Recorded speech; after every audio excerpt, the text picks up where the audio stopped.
Fermentation part में glucose से आपने ये देखा पूरी साइकिल इन्होंने 10 स्टेप्स की यहाँ पे डिस्कस नहीं की है। फॉस्फोनाइल पायरुविक एसिड के बाद ये प्रोडक्ट दिखाया है पायरुविक एसिड यानी पायरुवेट।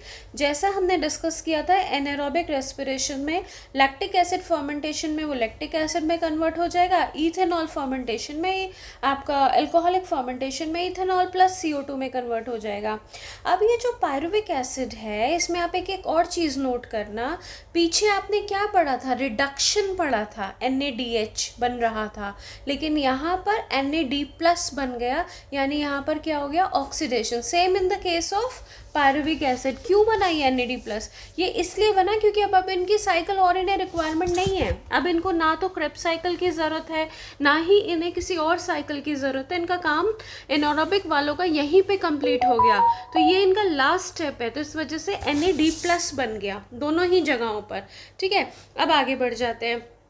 यहाँ पर आप देखोगे कि जो हायर ऑर्गेनिजम्स हैं, हायर कौन होते हैं, हायर ऑर्गेनिजम्स हैं जो मल्टी सेलुलर हैं, जो हमारी तरह ऑर्गेनिजम्स हैं, उनमें एरोबिक रेस्पिरेशन हो रहा है। ठीक, तो एरोबिक रेस्पिरेशन का कंक्लूजन क्या है? एरोबिक रेस्पिरेशन का कंक्लूजन ये है, सबसे पहले हमें ये पता होना चाहिए जो इस चैप्टर में तंग करने वाली चीज़ें हैं ना, जैसे आप पढ़ते हो कि ये क्या है, ऑक्सीडेटिव डीकार्बोक्सिलेशन क्या होता है, सबस्ट्रेट लेवल फॉस्फोराइलेशन क्या होता है, वो चीज़ों का ध्यान रखना, उसके प्रोडक्ट्स का ध्यान रखना, उसके जो पहले वाले रिएक्टेंट्स हैं उनका ध्यान रखना। ये जो आप पढ़ रहे हो इसके अंदर और कहाँ पर वो हो रहा है, राइट। जैसे अब आपने पढ़ा जो पायरुवेट पढ़ा था या पायरुविक एसिड पढ़ा था ग्लाइकोलिसिस साइकिल में, और ग्लाइकोलिटिक क्या था, कैटाबॉलिज्म बोलेंगे। कैटाबॉलिज्म क्यों बोलेंगे? क्योंकि ग्लूकोज जो था वो आपका 6 कार्बन कंपाउंड था, आगे जाकर के ये कैटाबोलाइज हो गया। कैटाबोलाइज मतलब ब्रेक हो गया 3 कार्बन कंपाउंड में, हालांकि उसके 2 मॉलिक्यूल्स थे, क्योंकि law of conservation of mass तो फॉलो करेंगे ही, लेकिन स्प्लिट होने की वजह से इसको हमने बोला कि ये कैटाबॉलिज्म प्रोसेस है। कहाँ पर हो रहा है? साइटोसोल में हो रहा है। ठीक है, अब ये क्या स्टेप लिखा है, the complete oxidation of pyruvate by the step wise removal of all the hydrogen atoms leaving 3 molecules of CO2। ठीक है, ये क्या है, ये क्रूशियल इवेंट्स हैं एरोबिक रेस्पिरेशन के, और यहाँ पर आपको ये देखना होगा कि कहाँ पर कौन सी किस जगह पे किसकी लोकेशन है। ठीक है, ये लिखा है द फर्स्ट प्रोसेस, ये वाला first process that takes place in the matrix of the mitochondria. ठीक है, ये कहाँ पर हो रहा है, आपका मैट्रिक्स में हो रहा है माइटोकॉन्ड्रिया के। ये इस चीज़ों को आप NCERT में साथ के साथ लिख लो ताकि आपको कंफ्यूजन नहीं हो। जो कंप्लीट ऑक्सीडेशन है, देखो इनकम्प्लीट ऑक्सीडेशन साइटोप्लाज्म में हो रहा था, लेकिन जो कंप्लीट ऑक्सीडेशन है जिसमें हम कहेंगे कि अब ये 3 मॉलिक्यूल्स में CO2 में कन्वर्ट हो चुका है, वो मैट्रिक्स में हो रहा है। लेकिन जो सेकेंड प्रोसेस है वो आपका हो रहा है इनर मेम्ब्रेन ऑफ माइटोकॉन्ड्रिया में। ठीक है, ये हो रहा है इनर मेम्ब्रेन ऑफ माइटोकॉन्ड्रिया में, और इनर मेम्ब्रेन में माइटोकॉन्ड्रिया में क्या हो रहा है, वहाँ पर आपका सिंथेसिस ऑफ ATP हो रहा है। अब इतना सारा पढ़ने के बाद मुझे लगता है आप लोगों को समझ में आ गया होगा कि इनर मेम्ब्रेन ऑफ माइटोकॉन्ड्रिया में ATP सिंथेसिस इसलिए बोला है क्योंकि वहाँ पे ATP सिंथेज एंजाइम प्रेजेंट होती है, जिसमें F0 F1 पार्टिकल होते हैं, वो ATP में कन्वर्ट कर देती है H+ आयन से। आई रिपीट, एरोबिक रेस्पिरेशन में जो आपने ग्लाइकोलिसिस पढ़ा था वो साइटोप्लाज्म में हो रहा था, या आप कह सकते हो साइटोसोल में हो रहा था। जो आपका ये वाला है जो कंप्लीट ऑक्सीडेशन है वो मैट्रिक्स में होता है माइटोकॉन्ड्रिया के, और ATP का formation inner membrane of mitochondria के अंदर होता है। अच्छा, जब ये हमारा पायरुवेट फॉर्म हो जाता है ग्लाइकोलिटिक कैटाबॉलिज्म के से साइटोसोल के अंदर, तो ये एंटर करता है माइटोकॉन्ड्रियल मैट्रिक्स के अंदर, और वहाँ पर जाकर के जो प्रोसेस होता है उसे कहते हैं ऑक्सीडेटिव डीकार्बोक्सिलेशन। ठीक है, और ये वाला जो स्टेप है, ये आपका कहलाता है ऑक्सीडेटिव डीकार्बोक्सिलेशन। और ये कहाँ पे होता है, ये होता है आपका, आप देख रहे हो कार्बन डाइऑक्साइड में कन्वर्ट हो रहा है ना, तो जब ये मैट्रिक्स के अंदर हो रहा है, ठीक, माइटोकॉन्ड्रियल मैट्रिक्स के अंदर ये हो रहा है। ठीक है, ये स्टेप्स लिख लोगे साथ साथ तो याद हो जाएगा। ये जो पायरुविक एसिड बना था, मैट्रिक्स के अंदर कोएंजाइम ए प्रेजेंट है, NAD+ प्रेजेंट है। इसमें जो आपको मिनरल आयन चाहिए वो मैग्नीशियम है, एंजाइम जो चाहिए वो पायरुवेट डिहाइड्रोजनेज है, और उससे बनेगी आपकी एसिटाइल कोएंजाइम ए, कार्बन डाइऑक्साइड पे कन्वर्ट होगा और बनेगा NADH+H+ NAD+ की वजह से, यानी NAD+ जो है वो रिड्यूस हो जाएगा। कोएंजाइम ए से आप याद कर सकते हो कार्बन डाइऑक्साइड, और पायरुवेट से आप याद कर सकते हो एसिटाइल कोएंजाइम ए। तो during this process 2 molecules of NADH are produced from the metabolism of 2 molecules of pyruvic acid produced from 1 glucose molecule during the glycolysis। ठीक है, तो यहाँ पर क्या प्रोडक्ट निकल करके आया, इस प्रोसेस के अंदर 2 molecules NADH के बनते हैं, ठीक है, from the metabolism of 2 molecules of pyruvic acid, यानी कि ये आपके कितने बन रहे हैं, 2 molecules बन रहे हैं, produce from 1 glucose molecule during the glycolysis. अब जो एसिटाइल कोएंजाइम ए है वो ही एंटर करती है क्रेब्स साइकिल में, और क्रेब्स साइकिल का नाम क्रेब इसलिए क्योंकि इसके साइंटिस्ट का नाम हेंस क्रेब था। एसिटाइल कोएंजाइम ए बनना ज़रूरी है, वरना आगे की साइकिल बनेगी ही नहीं।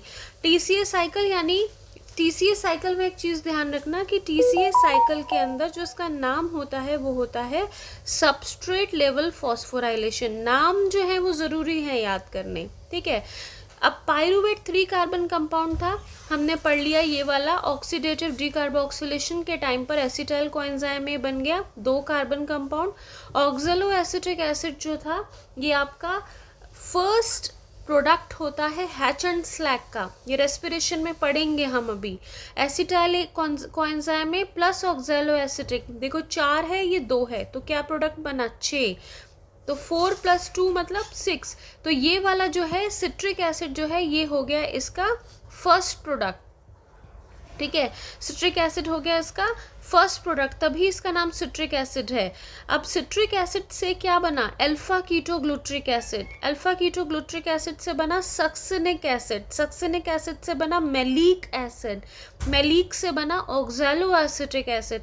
इस तरीके से साइकिल जो है पूरी गोल गोल आपकी घूमती रहती है यहाँ पर, ठीक। अब यहाँ पर कुछ चीज़ें ऐसी हैं जो थ्योरी में दे रखी हैं और आपकी अलग से नहीं दे रखी हैं, इसके अंदर साइकिल में नहीं दे रखी, वो ये दे रखा है आपको, the formation of alpha ketoglutaric acid and then succinyl coenzyme.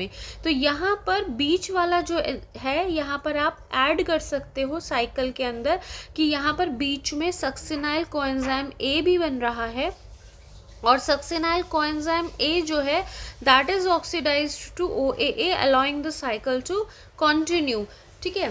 तो इन द रिमेनिंग स्टेप्स, ये देखो फिर से पढ़ते हैं इस वाली लाइन को, it is followed by 2 successive steps of decarboxylation leading to the formation of alpha glutaric acid and then the succinyl coenzyme A।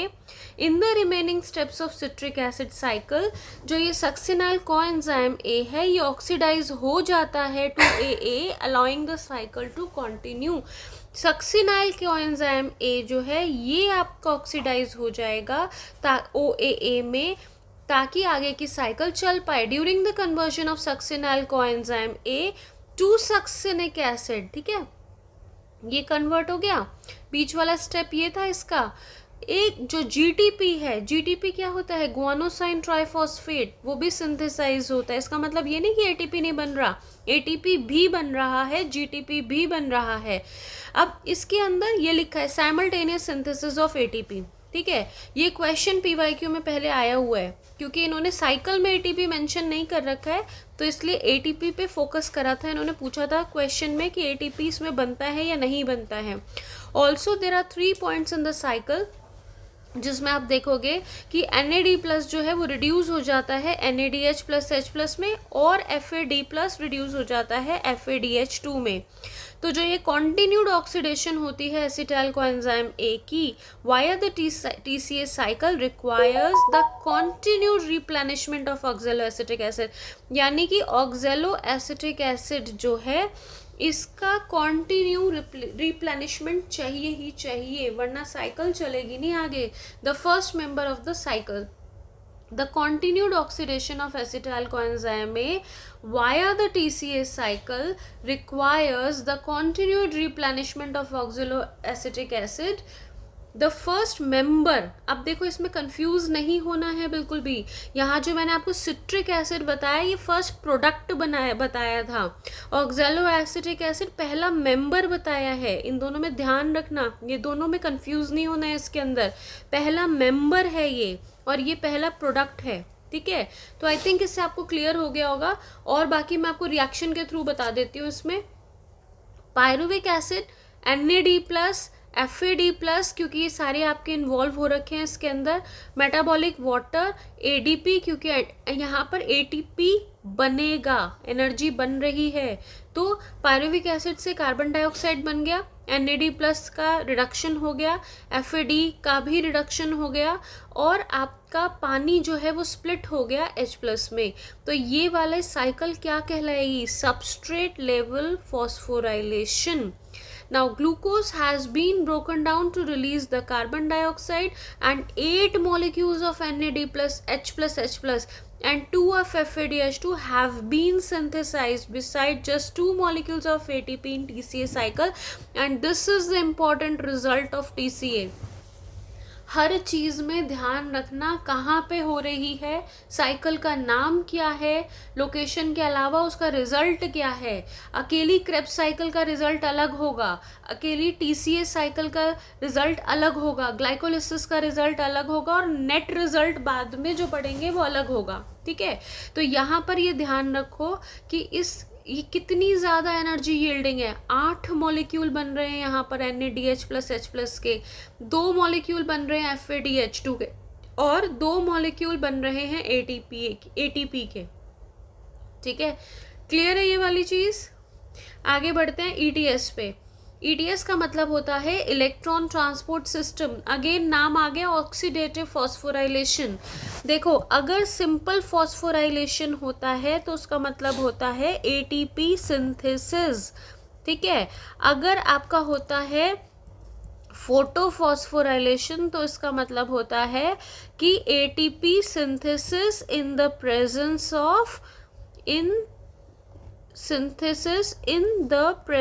Of light. आगे समझ में, इसे कहते हैं फोटोफॉस्फोराइलेशन। ये क्या है? Oxidative phosphorylation. TCA क्या था आपका? Substrate level phosphorylation.